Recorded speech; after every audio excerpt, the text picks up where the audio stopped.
చాలా simple question అబ్బా. నరేంద్ర మోడీ సభ utter flop అయిందని, నరేంద్ర మోడీ కార్యక్రమం అట్టర్ ఫ్లాప్ అయిందని వైసీపీ అంటుంది. లేదు సూపర్ హిట్ అయిందని టీడీపీ అంటుంది. మీరు పార్టీలకు అతీతంగా న్యాయంగా నిజంగా ఒక ఆంధ్రుడిగా కామెంట్ చేయండి. అట్టర్ ఫ్లాప్ అయిందా, సూపర్ హిట్ అయిందా? ఇక ఫ్లైట్లో వచ్చేటప్పుడు కానీ వెళ్ళేటప్పుడు కానీ జనసంద్రాన్ని చూసి కానీ అమరావతి యొక్క అభివృద్ధిని చూసి కానీ మోడీ షాక్ అయ్యారంటూ టీడీపీ అనుకూల మీడియా అంటుంది. అదేంటో చూద్దాం. నవ్యాంధ్ర రాజధాని అమరావతి పనుల ప్రారంభోత్సవ సభలో లక్షల మంది ప్రజలు తరలివచ్చారు. సభా ప్రాంగణం షెడ్లు జనాలతో నిండిపోయాయి. రోడ్లు, పార్కింగ్ ప్రాంతాలు ఎటు చూసినా జనమే కనిపించారు. మండు టెండని కూడా లెక్క చేయకుండా వివిధ జిల్లాల ప్రజలు ఉత్సాహంగా సభలో పాల్గొన్నారు.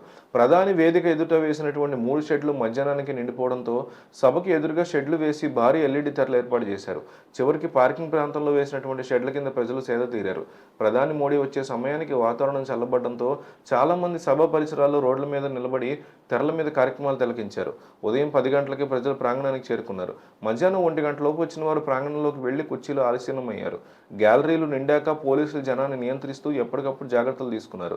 సాయంత్రం 4 గంటల సమయంలో దూర ప్రాంతాల నుంచి జనం రావడం కనిపించింది. ఇలాంటి సభల్లో స్ప్రింక్లర్స్ తొలిసారిగా చూస్తామని పలువురు పేర్కొన్నారు. సభ ముగిశాక నేతలు వెళ్లాక ప్రజలను ప్రధాని మోడీ పైలాన్ వద్ద అనుమతి ఇచ్చారు. దీంతో వేదిక మీద అమరావతి పైలాన్ వద్ద ఫోటోలు దిగేందుకు పోటీ పడ్డారు. అమరావతిలో మోడీ మోడీ జై అమరావతి అనే నినాదాలు మారుమోగాయి. ప్రధాని వాహన శ్రేణి వెళ్తూ ఉండగా ఎండను కూడా లెక్క చేయకుండా దారికి రెండు వైపులా నిల్చుని చేతులూపుతూ జనం ఘన స్వాగతం పలికారు. మోడీ శుక్రవారం మధ్యాహ్నం 3:30 గంటలకు హెలికాప్టర్లో వెలగపూడి దిగారు. అక్కడి నుంచి నేరుగా 1.5 కిలోమీటర్ దూరంలో సభా ప్రాంగణానికి కారులో వెళ్లారు. సచివాలయం ఎదురుగా ఉన్న ఉద్యానంలో హెలీప్యాడ్ నుంచి వేదిక వద్దకు ప్రధాని కాన్వే సాగే మార్గం రెండు వైపులా జాతీయ పతాకాలను ఉంచారు. ప్రధాని మోడీకి స్వాగతం పలికేందుకు ప్రజలు 10 గంటలకే ఆ మార్గానికి చేరుకున్నారు. మోడీ వచ్చే వరకు వేచి ఉండి మరీ స్వాగతం పలికారు. వారి అభిమానానికి ముగ్ధుడైన మోడీ వాహన శ్రేణి నుంచి అందరిలోకి అభిమానం చేస్తూ ముందుకెళ్లారు. అందరూ అమరావతి పునర్నిర్మాణంలోగా ఉన్నటువంటి తెల్లని టోపీలు ధరించారు. రోడ్ షో రద్దు కావడంతో ప్రజల నుంచి జేజేలు స్వీకరించేందుకు నరేంద్ర మోడీ కాన్వాయ్ని నెమ్మదిగా సాగుతూ వెళ్ళింది. తల్లి దుర్గాభవాని కొలువైనటువంటి పుణ్యభూమి మీద మిమ్మల్ని కలవడం చాలా ఆనందంగా ఉందని ప్రధాని మోడీ తన ప్రసంగాన్ని మొదలుపెట్టారు.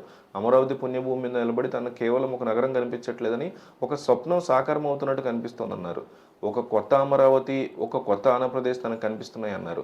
అమరావతి కేవలం కాంక్రీట్ నిర్మాణం కాదని, భారత ఆశల సౌధం అని మోడీ తెలిపారు. సీఎం చంద్రబాబు, పవన్ కళ్యాణ్కి మోడీ సందర్భంగా శుభాకాంక్షలు తెలిపారు. ఇంద్రలోకపు రాజధాని పేరు అమరావతి అని, ఇప్పుడు ఆంధ్రప్రదేశ్ రాజధాని కూడా అమరావతి అని అన్నారు. ఇది కాకతీయం మాత్రమే కాదని, స్వర్ణాంధ్ర నిర్మాణానికి ఆరంభం అని అన్నారు. అమరావతి కేవలం ఒక నగరం కాదు, ఒక శక్తి అని, ఆంధ్రప్రదేశ్ అధునాతన ఆంధ్రప్రదేశ్గా మార్చే శక్తి అని అన్నారు. ఆంధ్రప్రదేశ్లో ప్రతి యువకుడి కళలను సాకారం చేసే నగరం అవుతుందని, AI, green energy, clean industry వంటివి ఇందులో ఉన్నాయని అన్నారు. ఈ రంగాల్లో అమరావతి నాయకత్వం వహిస్తున్నారు. వీటిని పూర్తి చేయడంలో కేంద్రం రాష్ట్రానికి పూర్తి సహకారం అందిస్తుందన్నారు. తాను గుజరాత్కి తొలిసారి ముఖ్యమంత్రి అయినప్పుడు చంద్రబాబు హైదరాబాద్లో ఐటీ రంగం కోసం తీసుకున్న చర్యల్ని అధ్యయనం చేసేవాడిని మోడీ తెలిపారు. వాటిని తాను ఇప్పుడు ఇక్కడ అమల్లో పెడుతున్నట్టు తెలిపారు. నా అనుభవంతో చెప్తున్నా, భవిష్యత్తు సాంకేతిక పరిజ్ఞానం అయిన పెద్ద ప్రాజెక్టుని న్యాయంగా చేయాలంటే చంద్రబాబుతోనే సాధ్యం అవుతుందని నరేంద్ర మోడీ ప్రశ్నించారు.